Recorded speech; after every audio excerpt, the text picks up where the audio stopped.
and paid $125 million in criminal fines. General Electric was guilty of defrauding the federal government and paid $9.5 million in criminal fines. Chevron was guilty of environmental violations and paid $6.5 million in fines. Mitsubishi was guilty of antitrust violations and paid $1.8 million. IBM was guilty of illegal exports and paid $8.5 million. Was guilty of environmental violations. Pfizer, the drug manufacturer, was guilty of antitrust violations and was guilty of food and drug regulatory violations. Sears was guilty of financial fraud. Blue Cross Blue Shield of Illinois. Unical was guilty of fraud and environmental violations. Korean Airlines paid $5 million. It paid $250,000. Hoffman LaRouche, guilty of an antitrust violation, paid $500 million in criminal fines. Again and again, we have the problem that whether you obey the law or not is a matter of whether it's cost effective. If the chance of getting caught and the penalty are less than it costs to comply, people think of it as being just a business decision. Drawing the metaphor of the early attempts to fly.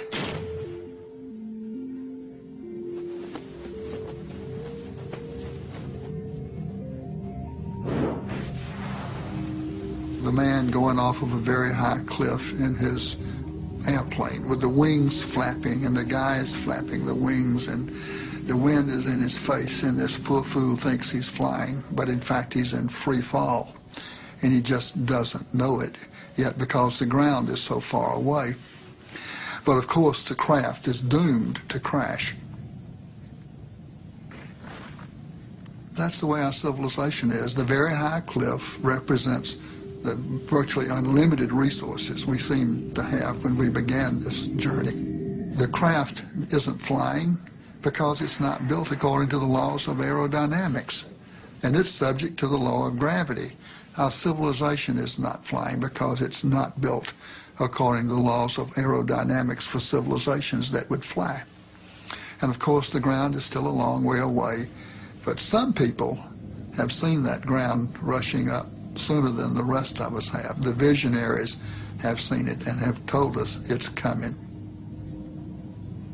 There's not a single scientific peer-reviewed paper published in the last 25 years that would contradict this scenario. Every living system of Earth is in decline. Every life support system of Earth is in decline. And these together constitute the biosphere that supports and nurtures all of life, and not just our life, but perhaps 30 million other species that share this planet with us.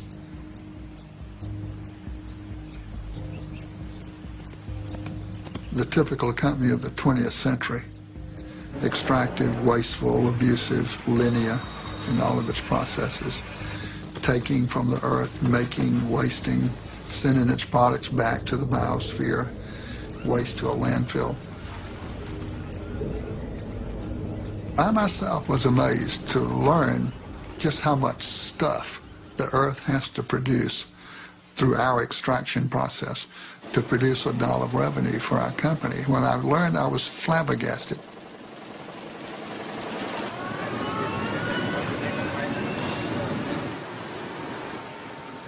We're leaving a terrible legacy of poison and diminishment of the environment for our grandchildren's grandchildren, generations not yet born. Some people have called that intergenerational tyranny, a form of taxation without representation levied by us on generations yet to be.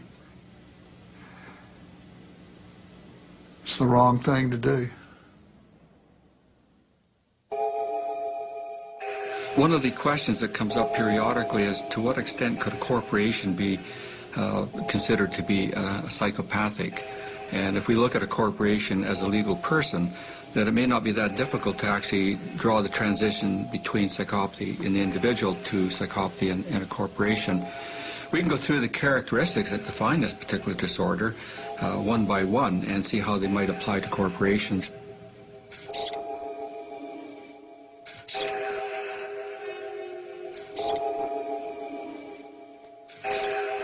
They would have all the characteristics. And in fact, in many respects, a corporation of that sort is the prototypical psychopath.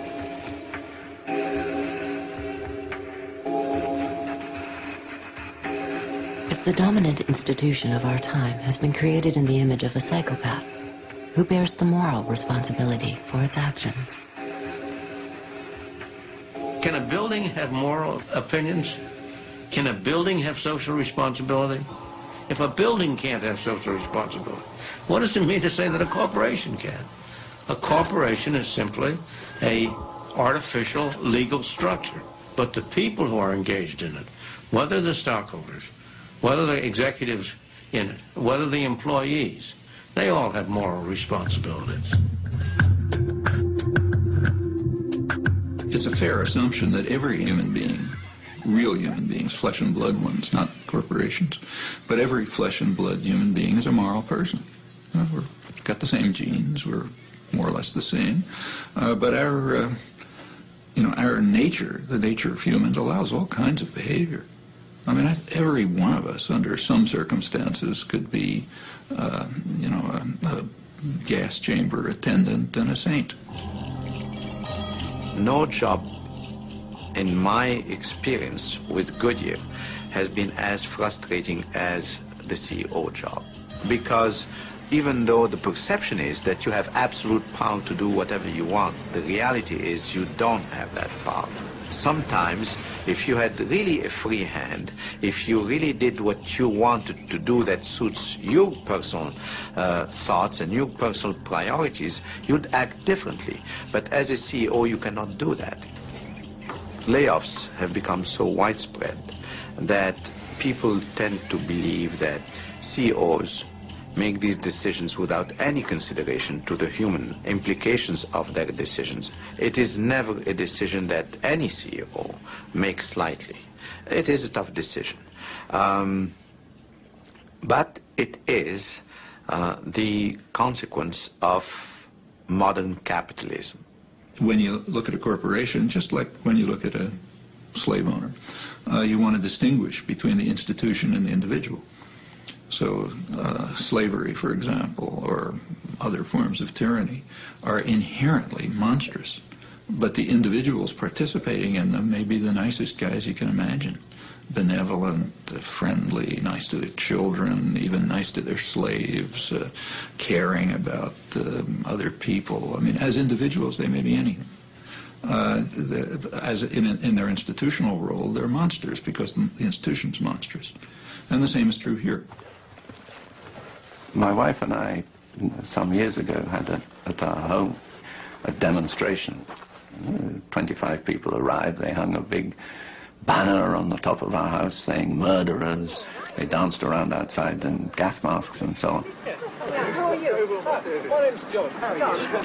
Well, you're not looking at me when you say it. You have to be a little bit careful because I'm very sensitive to people who are not friendly. Hello. Okay. Did you notice you being recorded and filmed? No, I didn't.